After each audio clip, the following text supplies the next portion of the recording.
Welcome to the factoring complex difference of squares. That's what I call them. So we've already reviewed from Foundations and Pre-Calculus 10 how to factor a difference of squares. These are just a little bit more complex, as in a little bit more stretched out, but the formula is still the same. So we'll take a look at this first one. So here you can see we still have two terms. One's positive, one's negative, and they are both perfect squares. So I find it really helpful to do a second set of brackets here, and I'll show you why when we get into some of the other ones. Now, normally instead of doing the brackets, I just sort of start right at the beginning. So what's the square root of x plus 5 squared? Well, that would be x plus 5, right? So no different when we factor all of these, just, oh yeah, you can see it, so that's good. X plus 5, right? Okay, and then one positive, one negative, and then we take the square root of 49. Now, of course, that is it. However, if we look inside those square brackets, we can simplify. So x plus 5 plus 7 is x plus 12, and x plus 5 minus 7 is x minus 2. So it looks a little bit different. So here's another one, very set up exactly the same way. So I'm just going to go through this rather quickly. I'm going to go minus 8 and then plus 8. Okay, so now we'll add our like terms, 2m minus 4, 2m plus 12. Okay, am I finished? I hope you said no. Why not? If you look inside the brackets, we can actually see that in both sets of brackets, there's a GCF. So we got to pull it out. Now, if you can pull them both out at the same time, excellent. If not, feel free to do it in steps, right? Because 2 divides evenly into both these terms, 2 divides evenly into both these terms, so our GCF is 4. I'll do it the kind of showing more steps than necessary, right? 2m plus 6, and then our final answer will be 4m minus 2, m plus 6. That didn't quite fit there, but you could hear me saying it, right? So that's good. Okay. Then, and we're not going to deal with these too much, so we're not going to spend too much time on them. This one you might think, wait a second, that doesn't quite look right, but if you look at this, we can turn it into a difference of squares, right? So really what this right here, of course, is a perfect trinomial square because we have our identical twins, right? So c plus 3 minus d. Now notice I didn't bother with the square brackets. Why is that? Well, because I know that you can't add c's and d's and numbers together. So I just decided to save myself a step. Now, I'm not going to be super picky with this. Normally, and you'll notice probably in my answer keys, it'll look like this. I'll kind of tell you what we need to do and what we don't need to do. I would accept either or in this case, but normally we just put the variables first in alphabetical order, and then of course the constant last, the numbers last. Always, always, always, always, always look for a GCF. Okay. So what I'm going to do with this next screen is you're going to see that it's very similar, except the perfect trinomial square is at the end, and that's just going to tweak things first a little bit. So here we go. Let's see if I can do it this way. I'll try and do it that way, and I'm just trying to make sure that it fits in there so you can see it. So square root of a squared is a. We're going to need a positive and a negative. Here's where it gets interesting, right?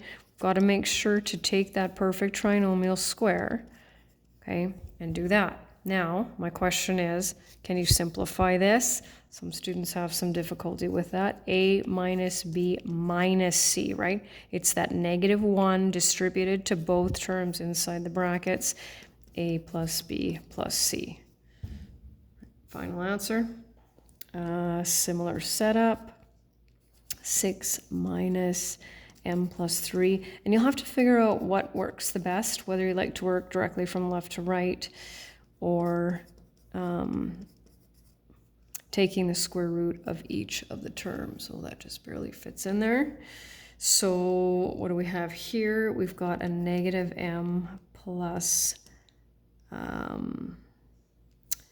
negative m plus 9, and nope.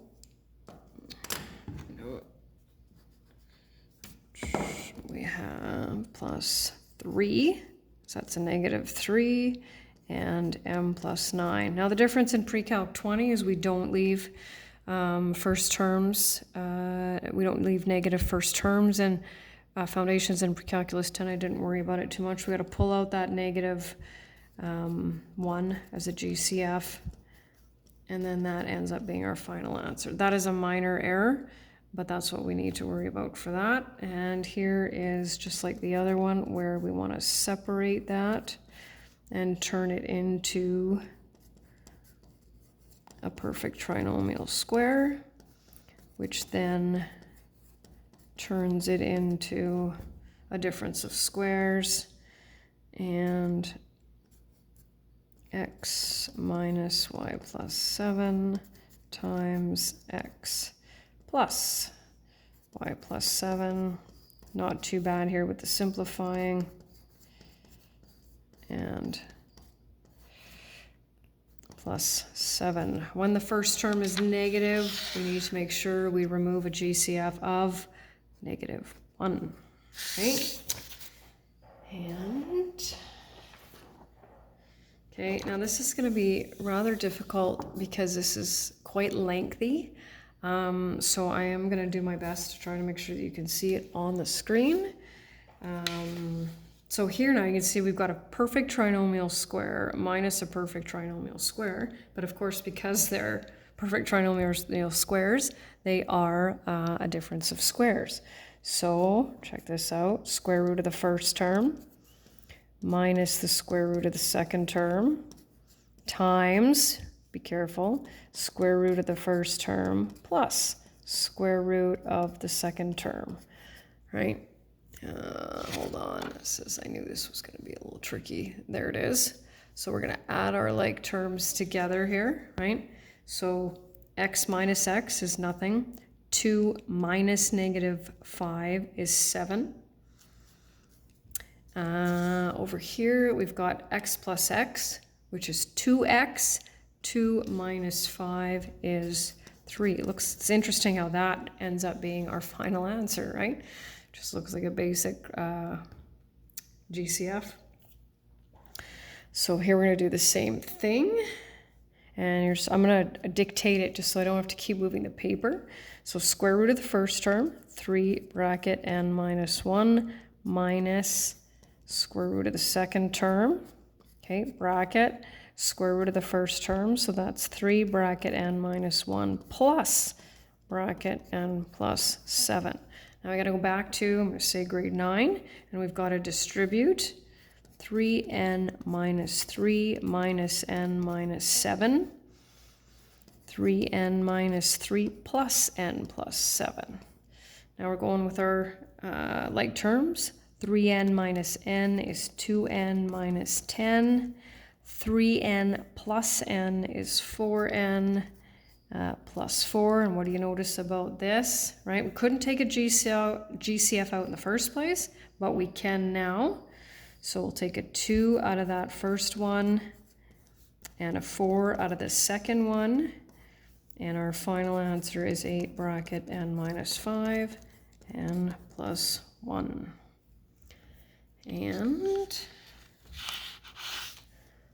And this last one, this is pretty much as difficult as it gets, right?